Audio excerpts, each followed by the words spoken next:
Say hello, Stingrays. Hello, Stingrays. Happy Friday. Happy Friday. We're going to get ready for a quiz. We're going to get ready for a quiz. The quiz that's on Monday. Quiz on Monday. Are you ready for absolute value? Absolute value. And also comparing integers? Comparing integers. Say comparing integers.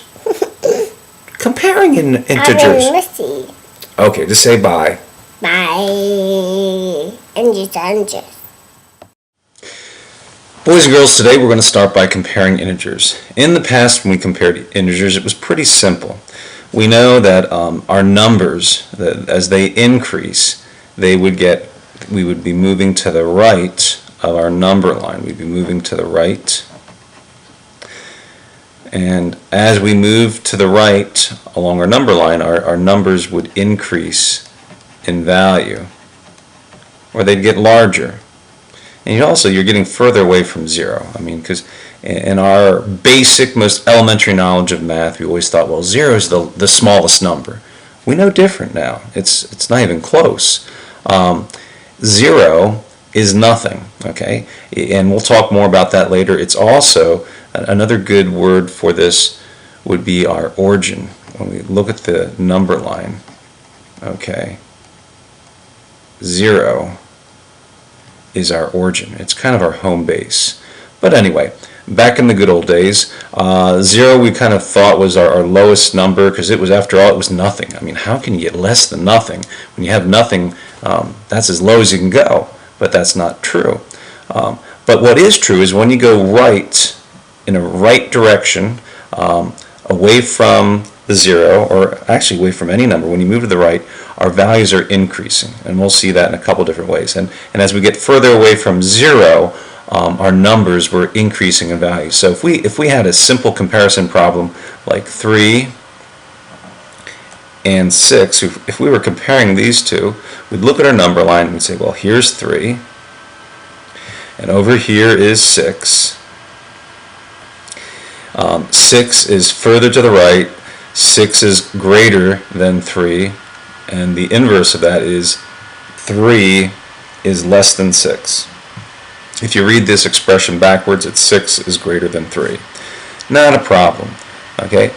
But now, since we've brought negative numbers into the mix, negative numbers are numbers that are on the left of our number line. When we go left of 0, some of you didn't know that you could do that, our numbers decrease. Now we know that when even dealing with positive integers, when we move to the left, our numbers are going down in value because we're getting closer to 0.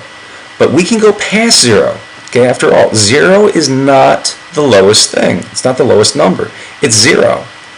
Whenever we get into negative numbers, we're talking about numbers that are less than 0. For example, if we take the problem, let's say, or I should say comparison, we compare -4 to -10. Now, before we had some basic knowledge about negative integers, we might have said, well, -10 is more than -4. Okay, and then if you look at your number line here, and we say, okay, where's -4? Here's -4. Here's -10. Yep, 10 is further away from 0, so it must be. But this isn't a 10, and this is not a 4. It is a -4 and a -10. There's a huge difference. -4 means it is 4 less than 0. Okay, it's 4 less than 0. That 0 is nothing. Well, -4 is 0 minus 4. Okay, and -10 is even less. It's 0 minus 10. So when we're on the left-hand side of our number line, or left of our origin, we then have negative numbers, and these negative numbers are less than 0. So here we go. We've got, when we look at 4 and -4 and -10, we would have to say that -4 is greater than -10. Think of it as money. Which is lower, owing $4 or owing $10? Owing $10 is actually less. You would have to work to earn $10 just to have nothing. Whereas with negative 4, you'd have to work to earn $4 just to have nothing. And then after you continue to earn, you could actually be in the positive range. But here we have it. When we go to the right of our origin, or 0, our numbers increase, and we have what's called positive numbers. And when we go to the left of our origin, or left of 0, we have negative. Whoops, let's spell negative correctly. Negative numbers. Okay, remember, negative numbers aren't nothing. If I owe $10, if someone owes $10 and someone says, how much do you owe, or how much money do you have, you might say, well, I have nothing. No, you don't have nothing. You owe $10. That's worse than having nothing. Okay, so let's keep these things in perspective here. Negatives, all negative numbers, are less than 0 and any positive number. Even the smallest positive number is larger or has a greater value than any negative number. Okay, that's enough for comparing integers. I want you to do some problems on your own. Hello boys and girls, I'm back. Let's now take a look at absolute value. When we deal with absolute value, it's a little different. What absolute value actually does is it's measuring. Okay, where does it get its value? It's measuring the distance an integer has from 0. Okay, we're measuring the distance that integer or number has from 0, or the origin, its home base. And I love this picture here because here we have the origin, which is 0. We have a little home. You might want to think of the origin or 0 being home base on the number line. It's kind of where all numbers basically derive its value, its reference point. After all, if we look at 9, it's 9 greater than 0. If we look at negative 9, it's 9 less than 0. Okay, so all numbers kind of draw their value, or at least they're compared to 0 or nothing in a sense. So this is our origin here. And what I like about this too is I have over here, I have a girl on her bike. I know, I'm a wonderful artist, and she's riding her bike in the right direction, while the boy over on his bike is riding his bike to the left. And the girl is on the right of the origin, the boy's on the left. And we know that to the right of the origin we have all of our positive numbers. Okay. Positive numbers and integers. But to our left, to the left of the origin, that is where we will find our negative integers and numbers. Okay, so let's get to the chase here. Okay, if we want to find the absolute value of any number, there's a new operator in town. There's these new symbols. There are two lines that kind of form a wall in front and behind of the number. So if we wanted to find the absolute value of 9, we'd write it like this. We'd say the absolute value of 9 is equal to something. Well, as we stated earlier, the absolute value of any integer is simply measuring the distance it is from 0, or from the origin. So if I were to take a look at 9, it is 1, 2, 3, 4, 5, 6, 7, 8, 9, 9 units from 0. So the absolute value of 9 is 9. And I'm absolutely sure about that. Let's take a look at the boy. Okay, the boy is located at -9. Okay, he's -9 from home. So let's see. -9 is how far from 0? It's 1, 2, 3, 4, 5, 6, 7, 8, 9. It's also 9. And somebody say, wait a second, shouldn't that be -9? Isn't it -9? No, it's just 9. Okay, it's 9 units from the origin. Now the -9 tells us its value and also what direction we're moving. That's true. But the absolute value, how far is -9 from 0? It's 9. I mean, and when we take a look at the picture, we can clearly see, hey, you know what? Both the boy and the girl are equal distance from 0. And so is 9 and negative 9. So the absolute value of any number is simply how far it's from 0. And we'd see a pattern. Let's just do some real quick here. If I were to say, let's take a look at negative 5. The absolute value of negative 5 is 1, 2, 3, 4, 5. Hey, it's equal to 5.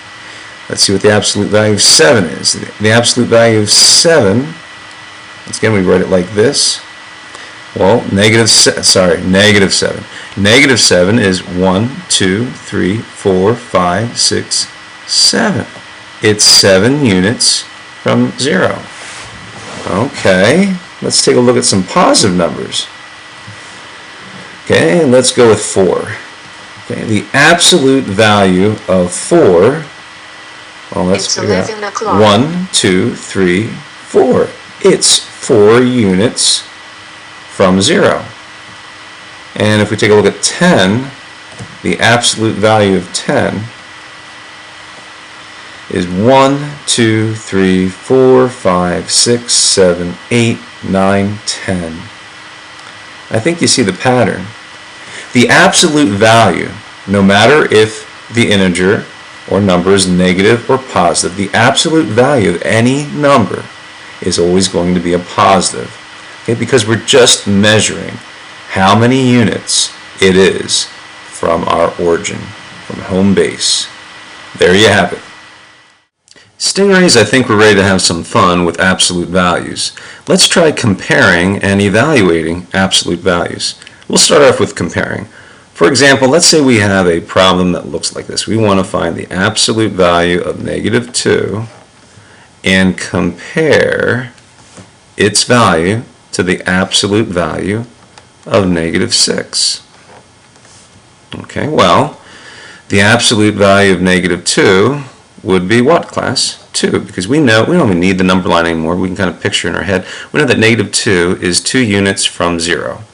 After all, if we add the opposite of negative 2, which is 2, that would get us to 0. When you add opposites, you always get 0. So we have 2 for here, and we're comparing that to the absolute value of 6. So what's the absolute value of 6? 6. Negative 6 is 6 units away from 0. And we can clearly and easily say that 2 is less than 6. Or the absolute value of negative 2 is less than the absolute value of 6. Okay, enough of that. Let's do some, let's write out some expressions here, but first we're going to do some evaluating. So we're going to say A is equal to negative 3, B is equal to 5, and C is equal to negative 8. Okay, let's write a mathematical expression that uses a couple of these variables, such as 4 times B plus 10 divided by, here comes the absolute value of A. Well, the first thing we want to do is we want to plug in our values for our variables B and A. Okay, so we're going to rewrite this expression, and we're going to substitute our variables with their numeric values. So 4, and anyway, we know that 4B is what? 4 times B. So we have 4 times B, and up here it says B is 5, plus 10, and then we're going to divide that, or divide that by the absolute value of A, and A is negative 3. So the absolute value of negative 3. Okay, I would let's see what we can solve here. First of all, we should really take care of that absolute value and hold off on 4 times 5 plus 10. Okay. The absolute value of negative 3, well, negative 3 is 3 units from 0, so it's going to be equal to 3. all we did was we substituted, we wrote the value of the absolute value of negative 3 is 3. Okay, and now we pretty much just have regular operations to do. And we need to follow our order of operations. We have 4 times 5 plus 3 divided by, 4 times 5 plus 10 divided by 3. Well, 4 times 5 is going to be 20 plus 10 divided by 3. And see, we can't divide this by 3 until we take care of everything that's up here in the numerator. And this is going to be equal to 20 plus 10, we know is 30. And 30 divided by 3, you guessed, I'm running out of room, is 10. 3 goes into 30 10 times, so our answer is 10. But there you have it. There's 2 good sample problems, and I think I can let you guys, just cut you guys loose to solve the rest of these on your own. Have fun, and I'll see you on Monday. Quiz time!